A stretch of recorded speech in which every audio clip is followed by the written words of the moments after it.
Hello guys, my name is Prashant and welcome back to my channel.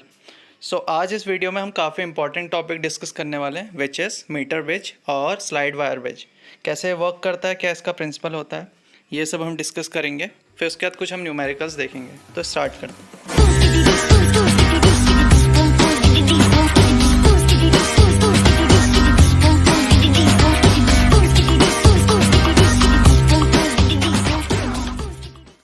तो इस video में हम डिस्कस करेंगे मीटर ब्रिज के बारे में। ठीक है, मीटर ब्रिज एक डिवाइस होता है, हमारी लेबोरेटरी में होता है। जैसे स्कूल में आप जाएंगे तो वहाँ पे भी एक लेबोरेटरी में रखा होगा।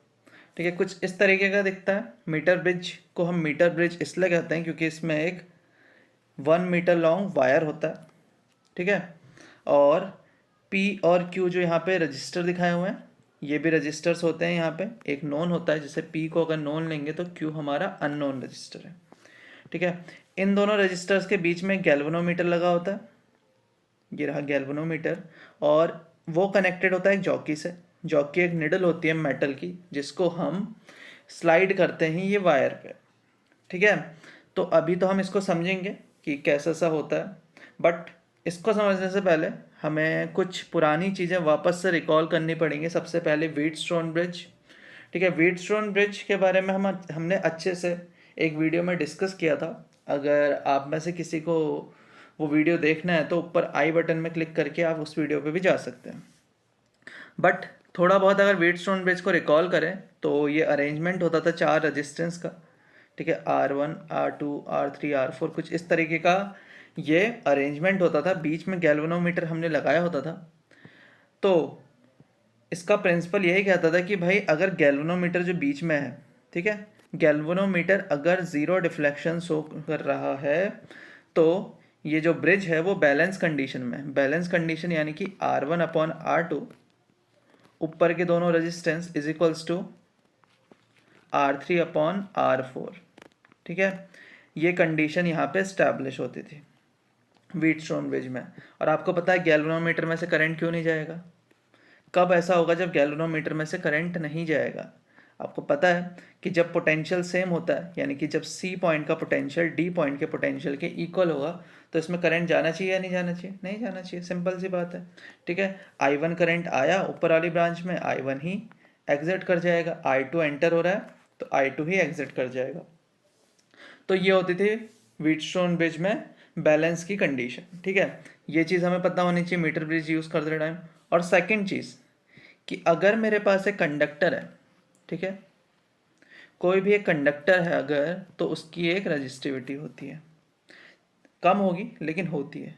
कैसा भी कंडक्टर हो, जैसे सिल्वर की बात करो, सिल्वर सबसे अच्छा कंडक्टर होता है, बट उसकी भी एक रजिस्टिविटी होती है। ठीक है, और सिमिलरली जो इसके लेंथ है, जिसको मैं L से दिखाऊं, एरिया ऑफ क्रॉस सेक्शन अगर A है उसको मैं A से रिप्रेजेंट कर रहा हूँ। ठीक है, ये होता है एरिया ऑफ क्रॉस सेक्शन, ये वाला। ठीक है, तो जो रेजिस्टेंस होती है किसी भी वायर की, उसका फॉर्मूला होता है R is equals to rho L/A। ठीक है, तो रेजिस्टेंस है किसी भी वायर के, वो डिपेंड करती है उसकी रजिस्टिविटी पे, उसकी लेंथ पे, और उसके एरिया ऑफ क्रॉस सेक्शन पे। ये दो चीज़ें हमें पता होनी चाहिए, एक तो ये बैलेंस कंडीशन और सेकंड रेजिस्टेंस का फॉर्मूला। तो अब चलते हैं मीटर ब्रिज पे। मीटर ब्रिज का कंस्ट्रक्शन आप कर रहे हैं तो आपको प्रिंसिपल पता होना चाहिए उसका। तो प्रिंसिपल उसका बेसिक सा है कि जो व्हीटस्टोन ब्रिज होता है जिसमें 4 रजिस्टर्स कुछ इस अरेंजमेंट में लगे होते हैं, बीच में गैल्वेनोमीटर होता है। अगर गैल्वेनोमीटर ज़ीरो डिफ्लेक्शन दिखा रहा है तो उस पर्टिकुलर टाइम पे जो ऊपर रेजिस्टेंस है R1/R2, उनका रेशियो इक्वल होता है R3 और R4 के रेशियो के। ठीक है, तो ये होता है व्हीटस्टोन ब्रिज। इसका प्रिंसिपल सेम प्रिंसिपल पे वर्क करता है हमारा मीटर ब्रिज। अब हम कंस्ट्रक्ट करते हैं मीटर ब्रिज को। ठीक है, तो सबसे पहले तो एक बढ़िया सा वुडन ब्लॉक लेना होता है। ये एक वुडन ब्लॉक है, तो एक हमने वुडन ब्लॉक ले लिया। अब इस पे 1 मीटर डिस्टेंस पे 2 कॉपर स्ट्रिप लगानी है L शेप की। ये हमने एक लगा दी कॉपर स्ट्रिप, और एक लगाई मैंने इस तरफ। ध्यान इतना रखना है कि जो कॉपर स्ट्रिप्स होती हैं इन दोनों के बीच के डिस्टेंस 1 मीटर होनी चाहिए। ये मैंने एक कॉपर स्ट्रिप लगाई है L शेप की, और ये मैंने दूसरी कॉपर स्ट्रिप लगा दी L शेप की। ठीक है, एक साइड को मैं कैपिटल ए से दिखाता हूँ, दूसरी को स्मॉल ए, एक साइड में इसकी कैपिटल बी और स्मॉल बी। तो जो कॉपर स्ट्रिप्स हैं दोनों के बीच की 1 मीटर डिस्टेंस है। अब यहाँ पे मेरे को इन दोनों के बीच में ये कैपिटल ए साइड से एक वायर लगाना है जो होता है मैंगनम का बना हुआ, ठीक है। अब उस वायर की डिस्टेंस कितनी होगी, सॉरी लेंथ कितनी होगी, आप खुद सोचिए। अगर ये दोनों स्ट्रिप्स 1 मीटर अपार्ट हैं तो उस वायर की लेंथ होती है 1 मीटर। तो इस तरह से मैं उस वायर को दिखा रहा हूँ, ठीक है। ये जो वायर है इसकी लेंथ होती है 1 मीटर और बना होता है मैंगनम का, और साथ ही साथ ये होता है कि इसका area of cross section same होता है, यूनिफॉर्म होता है हर जगह पे। यानी कि अगर मैं ए साइड से देखूँ तो इसका एरिया ऑफ क्रॉस सेक्शन अगर यहाँ पे ए है, बी साइड से देखो तो तब भी एरिया ऑफ क्रॉस सेक्शन यहाँ पे ए ही होना चाहिए। अगर बीच में कहीं पे भी देख लूँ वहाँ पे भी area of cross section A ही होना चाहिए। इतना चीज़ समझ में आया। अब क्या करना है, तीसरा कॉपर स्ट्रिप लेना है जो बीच में पुट कर दो यहाँ पे। इसके एक साइड को सी दिखाओ, एक साइड को डी से रिप्रेजेंट करते हैं, बहुत बढ़िया। अब उसके बाद क्या करेंगे, ए और सी के बीच में आपको लगा देना है एक रेजिस्टेंस बॉक्स। क्या होता है रेजिस्टेंस बॉक्स, देखिए रेजिस्टेंस बॉक्स एक टाइप का वेरिएबल रेजिस्टेंस आप समझ सकते हैं जो हम लेबोरेटरी में यूज़ करते हैं। देखिए एक बॉक्स टाइप का होता है, एक बहुत बड़ा बॉक्स टाइप का होगा, उसके अंदर ऐसे मेटल की स्ट्रिप्स होती हैं अंदर पुट करी हुई, ठीक है। अब उसमें जो मेटल स्ट्रिप्स लिखी होती हैं उनके ऊपर लिखा होता है 50 ओम, किसी के ऊपर लिखा होता है 100 ओम, किसी के ऊपर लिखा होता है 150 ओम। तो होता क्या है, जैसे आप एक पर्टिकुलर मेटल स्ट्रिप उसमें से बाहर निकालते हैं, जैसे मैंने ये निकाली, इसके ऊपर लिखा है 50 ओम, ठीक है।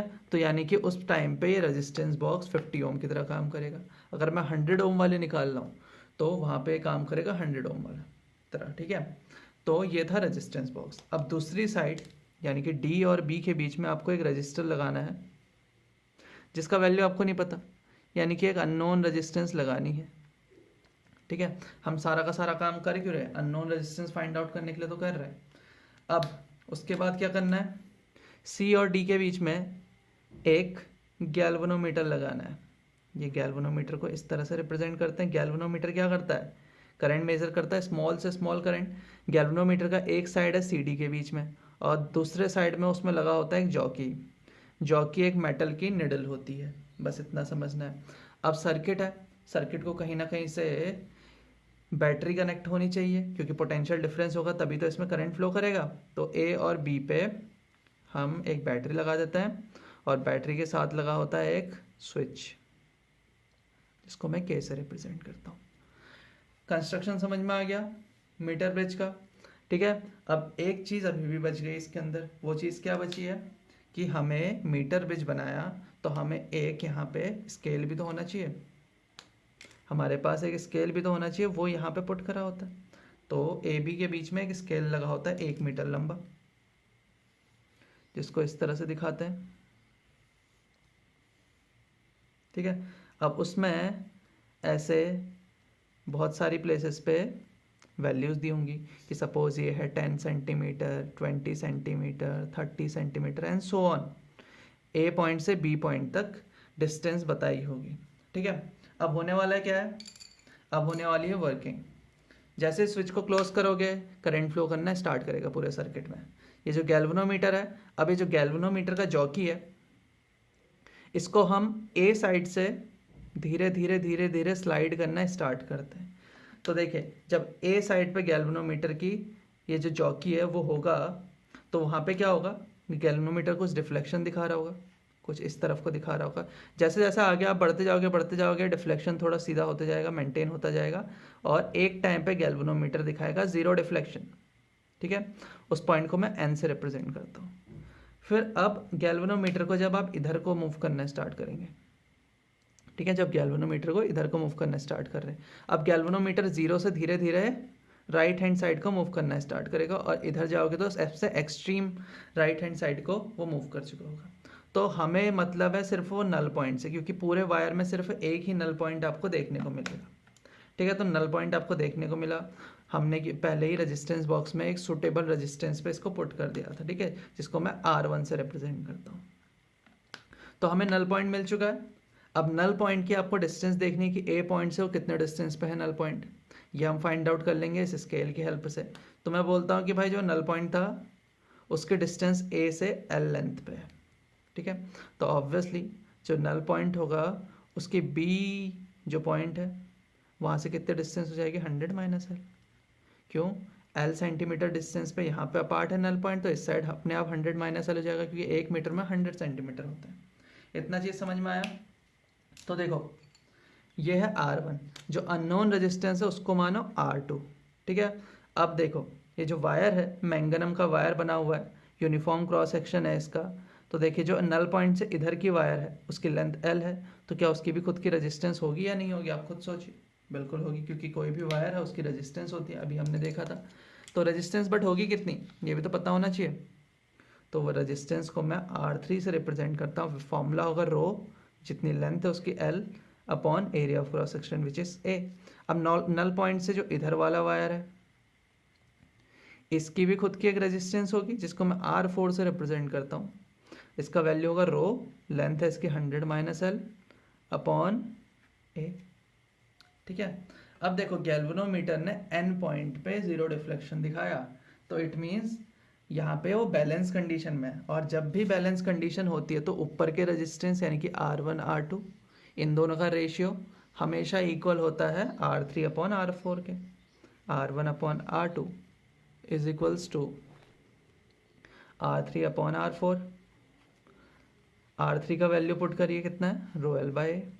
R4 का वैल्यू पुट करिए रो 100 माइनस L बाय ए, ठीक है। कैंसिल जो हो रहा है उनको करो, तो यहाँ पे R1 अपॉन R2 का वैल्यू आ गया L अपॉन 100 माइनस एल। अब समझते हैं यहाँ पे R1 क्या है। R1 है जो रेजिस्टेंस बॉक्स में जो मैंने निकाला होगा स्ट्रिप, उसका वैल्यू 50 ओम निकाले तो इसका वैल्यू 50 ओम, 100 ओम निकाला तो 100 ओम, पता होगा इसका वैल्यू हमेशा। R2 क्या है, नॉन रेजिस्टेंस जिसकी वैल्यू हमें फाइंड आउट करनी है, ठीक है। L क्या है, नल पॉइंट से लेफ्ट हैंड साइड को जितने डिस्टेंस है। और 100 माइनस एल क्या है, वही 100 से माइनस कर दो एल लेंथ को, वही वैल्यू होगी। तो मीटर ब्रिज इस तरह से हमें अगर वैल्यू निकालने किसी भी अननोन रेजिस्टेंस की तो हमारी हेल्प करता है, ठीक है। समझ में आया? तो अब हम इसके क्वेश्चन करते हैं। तो जो न्यूमेरिकल्स हम अभी अभी करने वाले हैं उनमें जो फॉर्मूले यूज़ होंगे पहले उनको देख लेते हैं। पहला फॉर्मूला ये है कि बैलेंस व्हीटस्टोन ब्रिज की कंडीशन में P अपॉन क्यू होता है R अपॉन एस के बराबर। अब P और Q क्या है, P और Q जो ऊपर के रजिस्टर्स होते हैं उनका वैल्यू, और R और S जो नीचे वाले ब्रांच के हैं। जब गैल्वेनोमीटर जीरो डिफ्लेक्शन दिखाएगा तो P upon Q is equals to R upon X होगा। कोई भी एक अननोन हो तो आप फाइंड आउट कर सकते हैं इधर उधर भेज के चीज़ों को। सिमिलरली स्लाइड वायर ब्रिज यानी कि मीटर ब्रिज भी ऐसे वर्क करता है। फॉर्मूला अभी अभी देखा था R1 upon R2 is equals to L upon 100 minus L. R1 और R2 को हमने चेंज कर दिया P और Q से, कोई दिक्कत नहीं होनी चाहिए। अब देखिए क्वेश्चन भी देख लेते हैं साथ साथ। तो फर्स्ट क्वेश्चन है find out the magnitude of resistance X in the circuit shown in figure when no current flow through the 5 ohm resistor, ठीक है। तो देखते हैं सर्किट कैसा दिया हुआ है, ठीक है। तो ये हमें एक सर्किट दिया हुआ है, इसमें x का वैल्यू बताना है, ये वाले रजिस्टर का वैल्यू हमें बताना है जब 5 ओम वाले रजिस्टर में से करंट फ्लो नहीं हो रहा, ठीक है। तो अगर मैं इस डायग्राम को थोड़ा सा फिर से मीटर ब्रिज की तरह समझूं, सॉरी व्हीटस्टोन ब्रिज की तरह अज्यूम करूं, तो क्या आपको देखने को मिल रहा है? वैसे बिल्कुल। देखिए 5 ओम जो बीच वाली ब्रांच है उसमें से करंट जा ही नहीं रहा, तो इसका मतलब है बैलेंस कंडीशन में। तो इट मीन्स जो x होगा अपॉन उसके बगल वाला रजिस्टर 18 ओम वाला इज इक्वल्स टू होना चाहिए जो नीचे वाली ब्रांच है उसके रजिस्टर्स के रेशियो के बराबर, ठीक है। अब x तो आप फाइंड आउट कर सकते हैं इसमें इजीली। तो x का वैल्यू आ गया 6 ओम, ठीक है। अभी भी समझ में आया ये कैसे व्हीटस्टोन ब्रिज की तरह वर्क कर रहा है? ये 5 ओम रजिस्टर में से करंट ही नहीं जा रहा है, तो यानी कि बैलेंस कंडीशन पे, और बैलेंस कंडीशन तभी होती है जब व्हीटस्टोन ब्रिज का हम फॉर्मूला यूज़ कर सकते हैं। तो ये चीज़ समझ में आई। अब अगला क्वेश्चन देखते हैं। Question is P, Q, R and S are 4 resistance wire of resistance 2, 2, 2 and 3 ohm respectively. Find out the resistance with which S must be shunted in order that bridge may be balanced. तो question में कुछ इस तरह से बताया हुआ है कि P, Q, R, S 4 registers हैं एक ब्रिज के, जिसमें वैल्यू है 2 ओम, 2 ओम, 2 ओम, 3 ओम, ठीक है। वह बोल रहा है कि भाई S जो है इसमें मैं एक शंट रेजिस्टेंस लगाना चाहता हूँ। शंट मतलब पता है, इसके पैरेलल में एक रेजिस्टेंस में लगाऊँ जिसकी वजह से, जिसको मैं अगर एक्स से रिप्रेजेंट करता हूँ, जिसकी वजह से ये पूरा सर्किट बैलेंस कंडीशन में आ जाए। ठीक है, तो अब कैसे होगा ये चीज़ समझते हैं। देखिए, अगर इसको बैलेंस कंडीशन में आना है तो यहाँ पे जो मैं रेजिस्टेंस पुट कर रहा हूँ उसकी वजह से जो इक्विवेलेंट रेजिस्टेंस हो रही है इस तरफ की, उसको मैं एक्स से रिप्रेजेंट करता हूँ। ठीक है, तो बैलेंस कंडीशन यानी कि गैल्वेनोमीटर में से जीरो करंट जा रहा है, तो उस कंडीशन में होगा क्या, उस कंडीशन को फुलफिल होने के लिए ये होना चाहिए P upon Q is equals to R upon X, यानी कि जो इनका इक्विवेलेंट रेजिस्टेंस है कैपिटल एक्स से मैं जिसको रिप्रेजेंट कर रहा हूँ उसका वैल्यू फाइंड आउट कर लेते हैं कितना होना चाहिए। तो P है 2 ठीक है, तो ये रखेंगे 2 upon 2 is equals to 2 upon X, तो एक्स का वैल्यू यहाँ से सम हाउ 2 ओम आ गया, यानी कि जो इक्विवेलेंट रेजिस्टेंस होनी चाहिए वो 2 ओम होनी चाहिए शंट की और एस की। ठीक है, तो एक्स का वैल्यू यहाँ पे इजीली हम फाइंड आउट कर सकते नहीं कर सकते, आप देखिए, क्योंकि दोनों का इक्विवेलेंट रेजिस्टेंस है 2 ओम, तो इक्विवेलेंट रेजिस्टेंस पैरेलल में निकाला जाता है 1 upon R equivalent is equals to 1 upon first resistance which is X plus 1 upon second resistance which is S, और एस का वैल्यू है 3। तो सबको इधर उधर भेजो, 1 अपॉन एक्स का वैल्यू आ जाएगा 1 अपॉन 2 माइनस 1 अपॉन 3 वो होता है 1 अपॉन 6, तो x का वैल्यू आ गया 6 ओम, यानी कि अगर मैं 6 ओम का रजिस्टर यहाँ शंट पे लगा दूँ एस के, तो उसका इक्विवेलेंट रेजिस्टेंस हो जाता 2 और कंडीशन आ जाती बैलेंसिंग में। ठीक है, question is in a Wheatstone bridge arrangement the ratio arms P and Q are nearly equal. The bridge is balanced when R is equals to 500 ohm. On interchanging P and Q, the value of R for balancing is 505 ohm. Find the value of S and the ratio P by Q. So जो question है वो based है Wheatstone bridge पे, जहाँ पे ये formula होता है P upon Q is equals to R upon S। Question में पूछा है P बाई Q का रेशियो कितना है और S का वैल्यू कितना है, जब पहले केस में P अपॉन Q ऐसी है और रेजिस्टेंस का वैल्यू है 500 ओम, तो यहाँ पे R की जगह लिखेंगे 500 और नीचे रहेगा S। ठीक है, अब वो बोल रहा है जैसे Q और P, यानी कि P और Q को इंटरचेंज कर दे रहे हैं, अगर इंटरचेंज कर रहे हैं तो इसका मतलब Q आ गया ऊपर, P आ गया नीचे, तो उस कंडीशन में R का वैल्यू है 505। ठीक है, इतना समझ में आया, ऐसा कुछ दिया हुआ है, तो हम अब हमें फाइंड आउट करना है S का वैल्यू और P अपॉन Q का वैल्यू।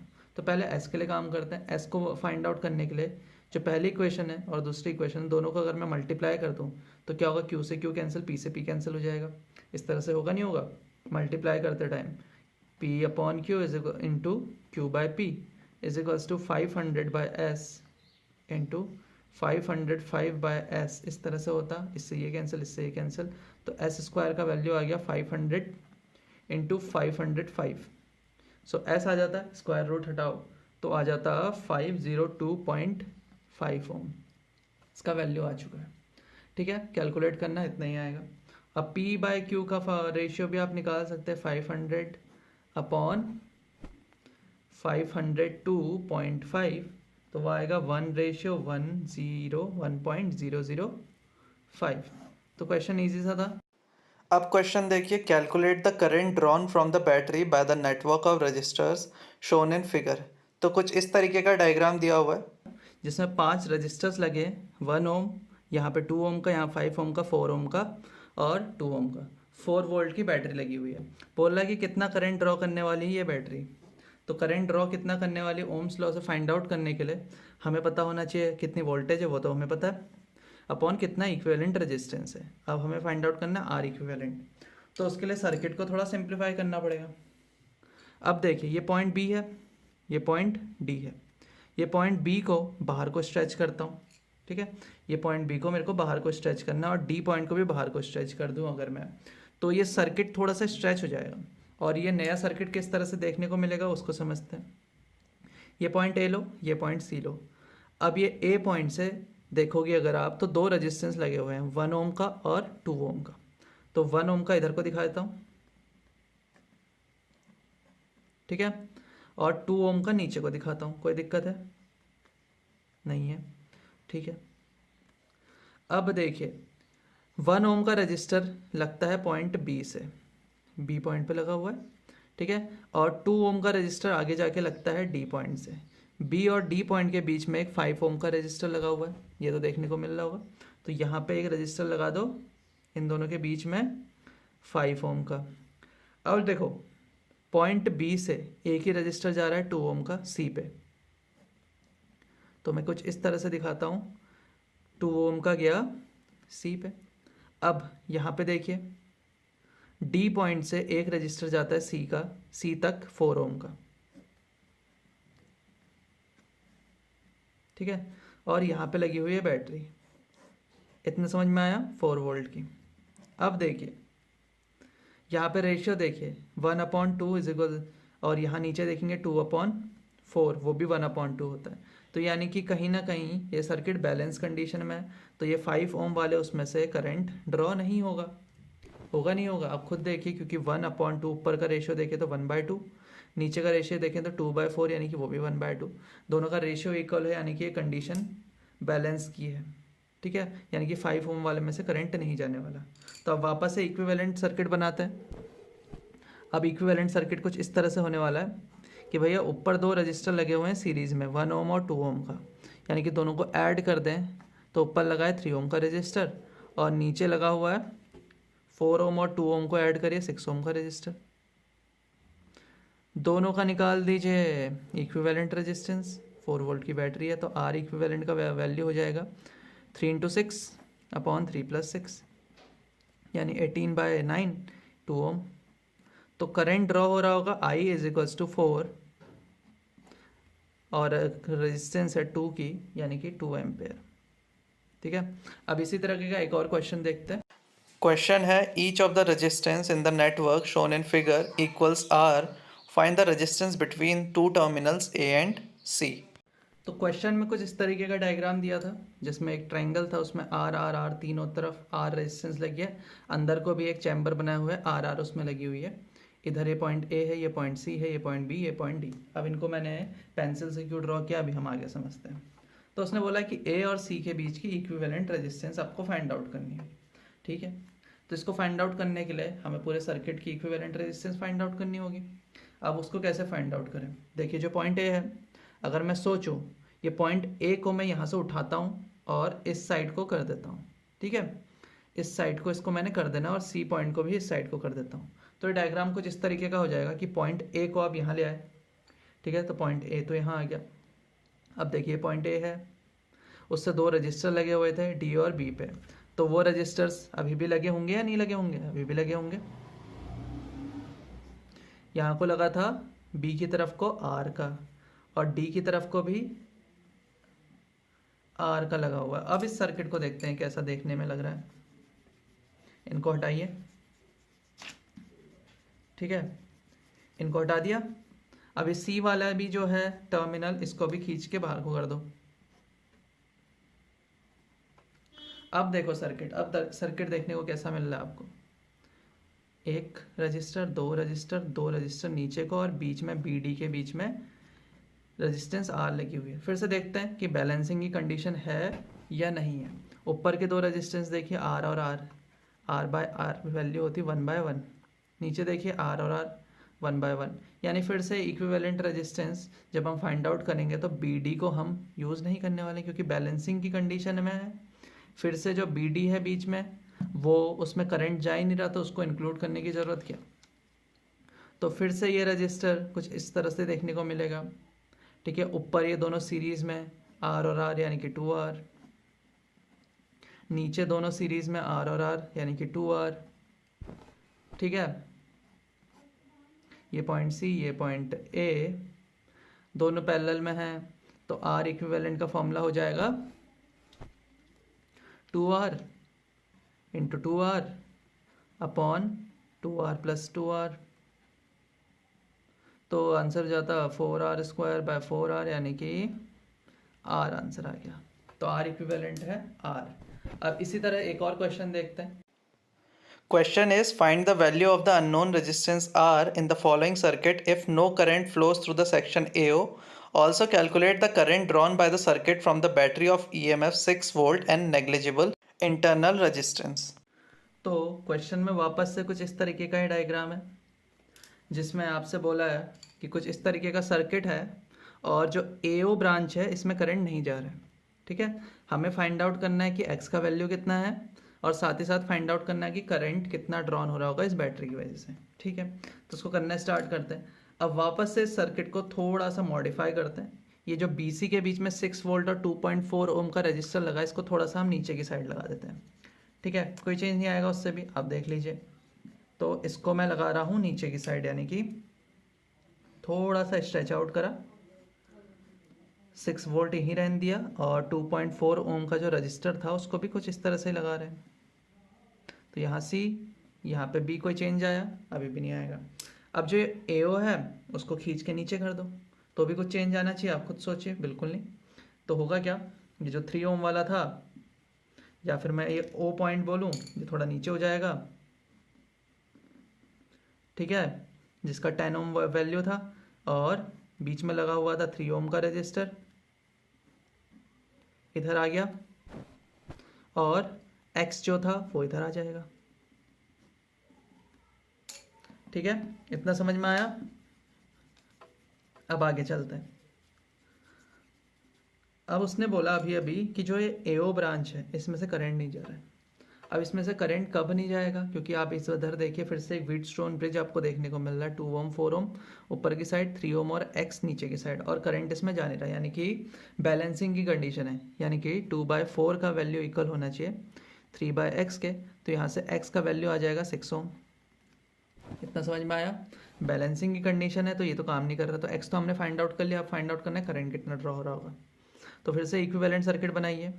2 ओम 4 ओम वापस से सीरीज में होंगे क्योंकि 10 ओम तो वर्क नहीं कर रहा है। तो ये हो गया 6 ओम। अब ये 3 ओम और ये अभी अभी 6 ओम निकाला, तो ये दोनों सीरीज में है। 9 ओम ऐड करेंगे तो 9 ओम आएगा।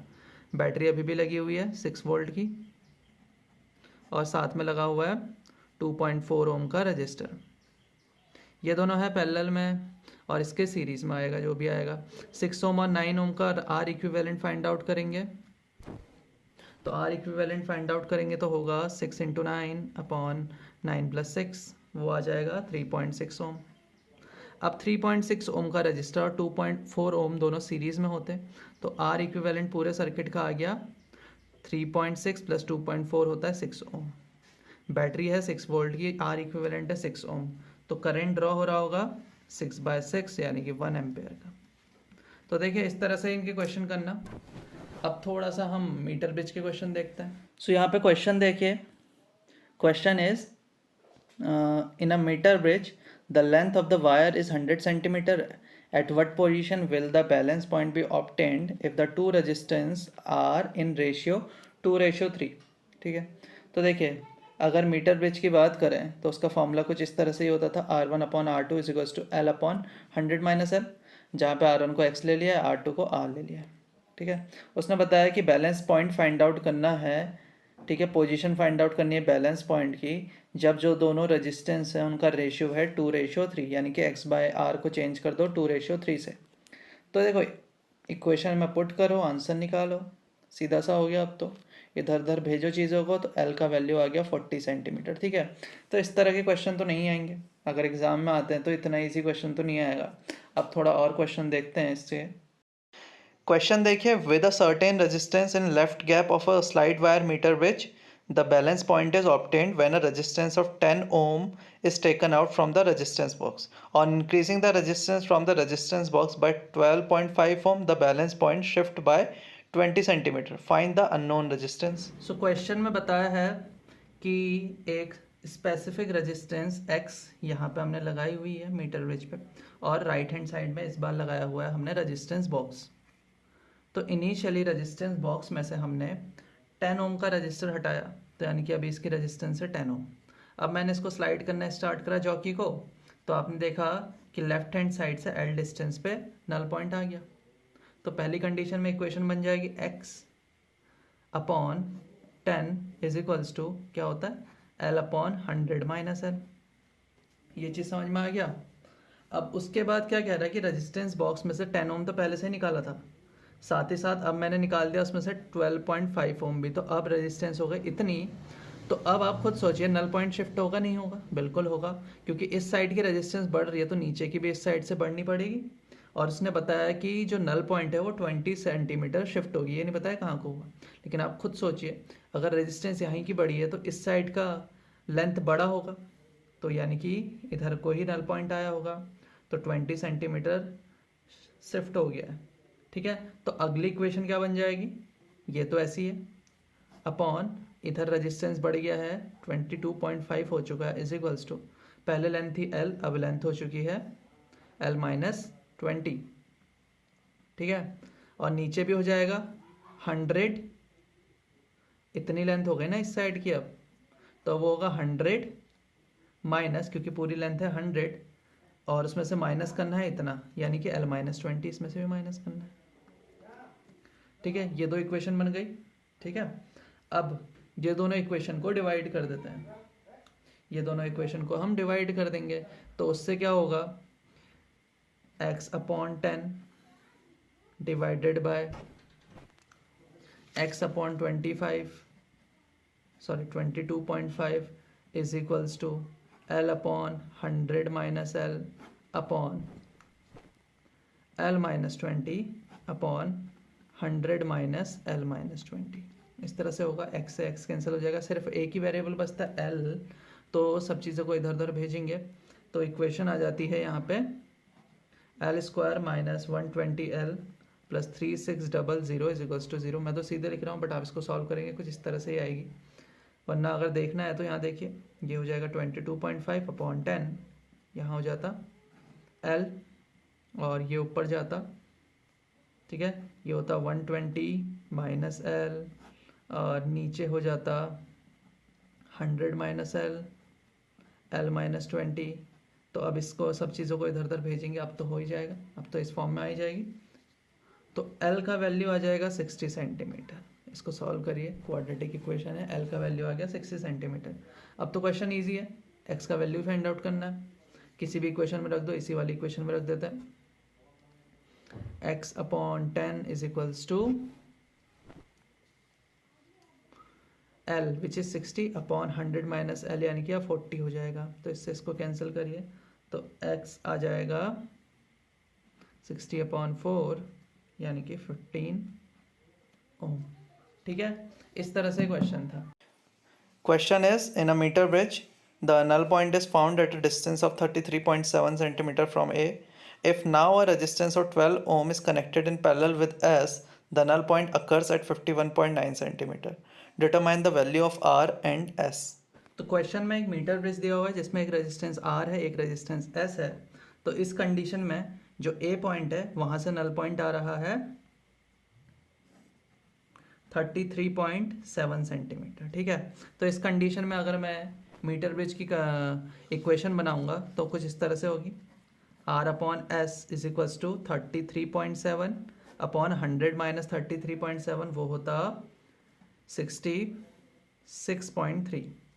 ठीक है, इतना आया समझ में, इसको इक्वेशन 1 बना देते हैं। अब वो बोल रहा है जो S था उसके पैरेलल में मैंने एक 12 ओम का रजिस्टर लगा दिया, तो अब जो ये वाला हैंड हो जाएगा, यहाँ की R इक्विवेलेंट कितनी हो जाएगी, 12 into S upon 12 plus S। ठीक है, अब वो बोल रहा है कि अब क्या होता है, जो नल पॉइंट है अब वो शिफ्ट हो गया थोड़ा आगे, वो अब आ रहा है 51.9 सेंटीमीटर पे। ठीक है, तो अब इक्वेशन क्या हो जाएगी, पहली इक्वेशन तो ये बन गई, दूसरी इक्वेशन देखते हैं, R upon R equivalent which is 12S upon 12 plus S होता है, वो ऊपर चले गया, is equals to 51.9 upon 100 minus 51.9 करेंगे तो हो जाएगा 48.1। ठीक है, इतना ही होगा। ठीक है, इतना हो चुका है। अब देखिए क्या करते हैं, इस इक्वेशन में ही R और S को उधर भेज देते हैं, तो कुछ इस तरह से हो जाएगा 12 plus S upon 12 is equals to 51.9 upon 48.1, ऐसा आएगा ऊपर, अपॉन R आएगा। R अपॉन S का वैल्यू इतना है, तो S अपॉन R का इसका रेसिप्रोकल होगा, तो इधर वापस से करेंगे 12 plus S upon 12 is equals to 51.9 upon 48.1 into 66.3 upon 33.7, तो इतना हो चुका है। इसको सॉल्व करेंगे, सिर्फ एक ही वेरिएबल है तो अब तो सॉल्व कर सकते हैं। तो आ गया 13.1 ओम, 13.1 ओम आ गया। एस का वैल्यू यहाँ पुट कर दीजिए, ठीक है। R upon 13.1 is equals to 33.7 upon 66.3, तो इसका वैल्यू भी फाइंड आउट हो जाएगा 6.64 ओम। तो देखिए इसी तरह के इससे क्वेश्चन करना है, तो आप अब इसके क्वेश्चन ट्राई करना। फिर मिलते हैं नेक्स्ट वीडियो में। अब नेक्स्ट वीडियो में हम पोटेंशियोमीटर के बारे में डिस्कस करेंगे। तो टिल देन बाय।